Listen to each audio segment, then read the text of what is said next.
Cheaters of Reddit, how did the work from home situation affected the affair you were having?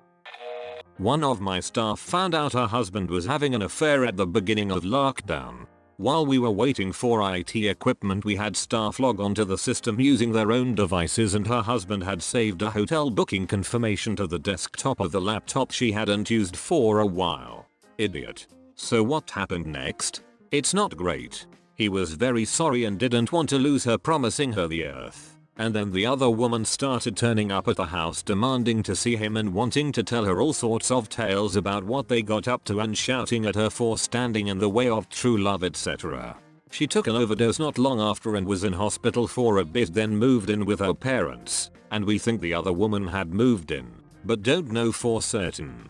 When offices were allowed to open again, our company decided they would only be for absolutely essential on-site work, so I had to negotiate with the director for her to be allowed to work in the office a couple times a week, as WFH full-time really wasn't good for her. I just want to say thank you for being an awesome boss and allowing her the time and flexibility to deal with that awful situation. A lot of bosses would not have given her it. My ex-boss would be in that camp. So thank you and keep up the good work of caring about your employees. Holy it, that's awful. I feel so sorry for her. May her ex-husband and his mistress step on Lego pieces barefoot for the rest of their days.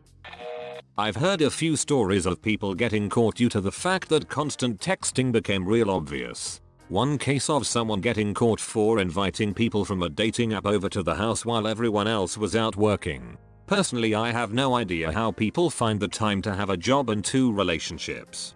Just ridiculous. I have 1 job and 1 relationship.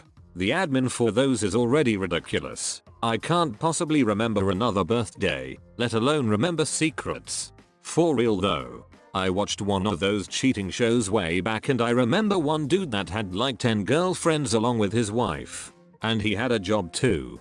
Forget the ex for a second. How are you with all these women at the same damn time? How do you even keep them happy? How are you even awake right now? You just did a 10-hour shift before they caught you. I know you gotta be tired. My ex-husband had a wife, obviously, a long-term girlfriend that was also a co-worker, and then several short-term girlfriends that would come and go. He found the time by having sex with his girlfriend at work, telling me he had to work and not going to work, and telling his long-term girlfriend that he was with me when he was with his short-term girlfriends. The only one that knew he was a cheater was his long-term girlfriend, and she apparently got very upset with him anytime he cheated on her with the short-term girlfriends. I found out about the whole thing when his long-term girlfriend confronted a short-term girlfriend and let it slip he was married too. So the short-term girlfriend contacted me to tell me what a piece of it my husband was and to tell me she was sorry. I cannot fathom why someone would voluntarily sign up for all of that stress. That's a lot of it to juggle. Last year, Jaguar Land Rover had to shed 4,500 employees to reduce their mounting debts. They did this by offering a fat voluntary redundancy package. I mean, this thing was gold plated. If you'd worked there for over 20 years, you were being given almost £40,000 to walk away, and the guys within 10 years of retirement were going for it. Apart from one fella. See, he had a testing job at Millbrook, so one week he was in Warwick, and the next at Millbrook, and alternated every week. He'd been in that role since forever, and had a wife and kids in Warwick, and also had cultivated a long-term girlfriend and even had kids near Millbrook. Neither knew about the other, and he was telling both families that he was away with work on the alternating weeks. The guy had kept this up for 15 years plus. And I cannot imagine the deceit gymnastics his brain would have to do to keep the lies going. One day he said that he's not looking forward to retiring, as both women will obviously be expecting him to retire to them, his one family, so that was his deadline. So this VR package comes around and he has to decline a tax-free lump sum and the ability to retire early, because he cannot get out of this mess he's in.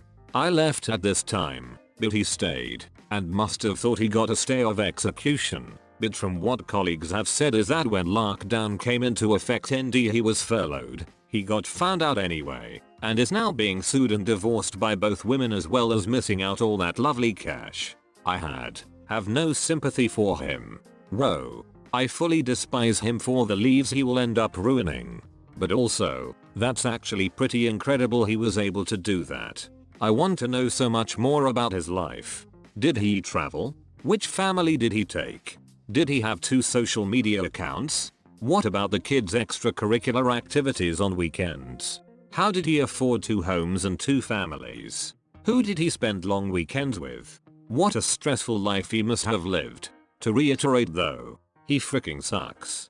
I got the impression he sucked as a partner/dad to both lots, as he wouldn't do holidays, childcare when a partner was sick, was perceived as a miser with cash as he was supporting both households, kept refusing to marry the second woman, dealt with Christmases by intentionally having an argument so he could storm out for a couple of days, or saying he had critical testing work to do, despite him having to make out it's a low-paying job as he was spreading the money 2 ways, etc. etc. I genuinely didn't envy him, as, instead of having some best of both worlds type situation, he was instead barely present in either, and must have lived in constant fear of the truth coming out, but not so fearful he wouldn't let slip stuff at work, hence us all knowing about it. I've come from a family wrecked by a cheating father, so I hate people like him, and if I'd have ever got an opportunity to tell his wife, I would have done. He's wasted everyone's leaves. Not me, but a friend was living with her partner through lockdown, thought he was going for long dog walks or to visit his mum. Turns out he was actually going to his pregnant girlfriend's house. Yikes, what happened after she found out? She found out because the pregnant girlfriend had tagged him in a photo on Instagram which he didn't remove quickly enough. PG was unaware he was living with someone else also. He went down the route of "I never said we were exclusive." Anyway, my friend, the pregnant girlfriend and this guy's ex-wife have been in contact with each other discussing the emotional trauma he's put them all through. Not sure if she's keeping the baby. Yikes indeed. Holy it. This guy's spawned a support group that literally puts him in the same category as cancer, child loss, and drug abuse. The pregnant girlfriend and this guy's ex-wife have been in contact with each other discussing the emotional trauma he's put them all through. Oh frick. My neighbor got busted cheating on his diet that he and his wife were doing. He'd go out for a run up to Little Caesars, eat a pizza and drink a soda, then come home sweaty and directly take a shower and brush his teeth to hide it from his wife, who was diligently doing her part in the diet. He was outed when restrictions relaxed around here and one of his teenagers spotting him coming out of the restaurant holding a bag. That story is cute considering what I asked for.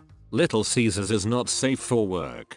Not safe for waistlines. His teenager sounds like a frickin' snitch, to be honest.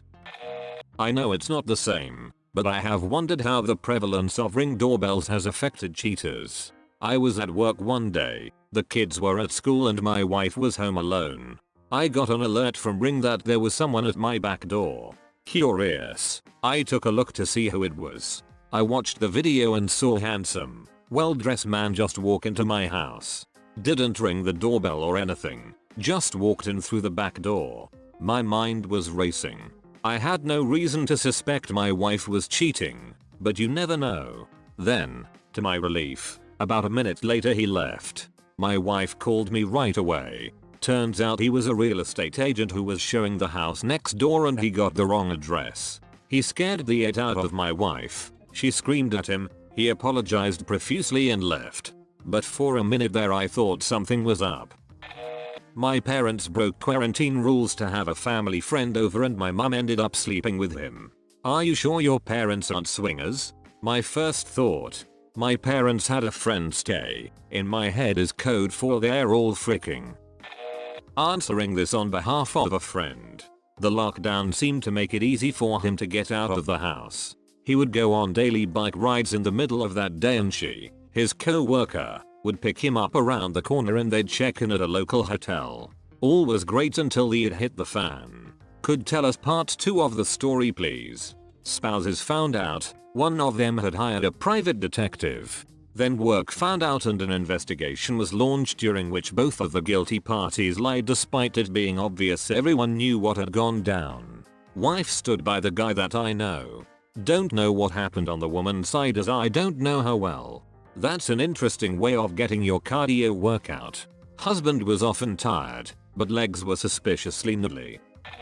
All I can say is regardless of cheating or not cheating, the lockdown opened my eyes to the fact that the person I thought I knew was actually a terrible woman, and in no way did she care about me, just about money and getting herself into a better position. I am eternally grateful for the fact that I would have never known if I wasn't forced to spend extra time with said person. Ovid made me realize the exact same thing about my ex-boyfriend. Would have never seen it if it wasn't for Ovid, to be honest. Yep. Moved in beginning of August with someone I had been dating for over a year before that. I was just blindsided a week ago today that she's unhappy and wants me to move out. I say blindsided. I thought things were fine. But now with the benefit of hindsight I see that they were very much only fine and neither of us were happy. In a sense I'm glad she had the balls to do what needed to be done, because it's clear we're not right for one another. But at the same time I wouldn't wish an unexpected last-minute low-budget apartment search during a pandemic in the winter on anyone. This freaking sucks. Boys.